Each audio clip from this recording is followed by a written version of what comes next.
got 3 children. They are 12, 8 and 5. The eldest, Isabel, is 12 and she has severe learning difficulties. She has epilepsy, global developmental delay and a whole long list of other stuff that, like most parents of children with special needs have. Apart from having 3 children, I was also a Senko.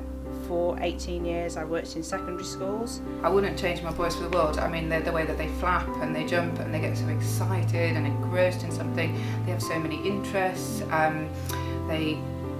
We spend a lot of time together, me and my boys, and they just, they amaze me every day with little things that they can do when, they face so many challenges in their life and things are so difficult for them, but actually they achieve such a lot. And having somebody come in and support me, being able to work with a service that will give me more time to spend with my boys rather than trying to constantly phone people, make appointments, get the right support for them, means that I can kind of try and focus on spending quality time with my boys and enjoying the good things about them. He has a real way of explaining life to other people from an autism viewpoint, and the qualities that he brings to our life is, I learn so much from him every day, and I wouldn't be where I am today without having Robert as a son.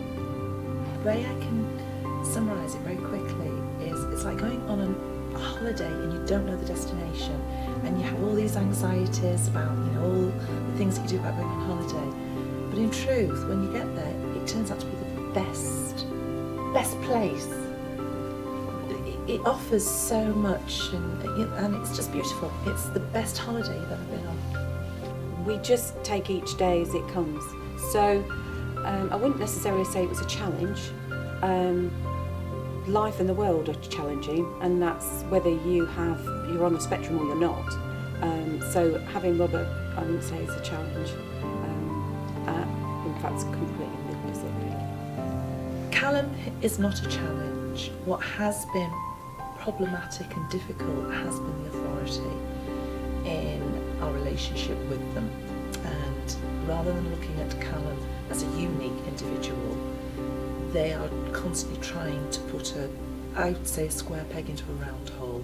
There are very limited avenues that are open to Callum for the authority to invest in, and they have been the problematic part of this holiday, this journey of having Callum. When you're engaging with Eleanor, I think the others can feel a bit left out, and you have to try and balance your time between the 3 children, and that can be hard.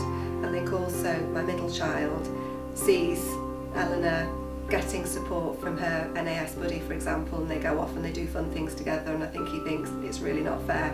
Why does she get to go and do these things? And so trying to redress the balance and make sure he gets some one-to-one time.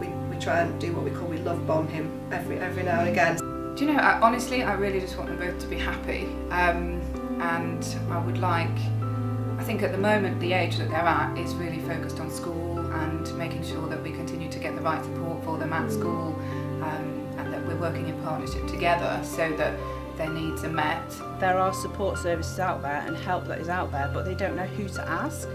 So they'll know that their child's communication is not great, but they don't know how to get access to speech and language support. And there's so many agencies and services out there. What I really like doing is making things simple. It doesn't need to be difficult. Having a child with special needs is not difficult. It's everybody else that makes it difficult, all the hurdles and hoops that you have to jump through. And because we have a lot of knowledge, expertise and experience, right the way from newly diagnosed all the way to 35 is our oldest client, who's in supported living, we've got a breadth of experience and knowledge that we can share and make things simple. That has to be the most rewarding part of what we do.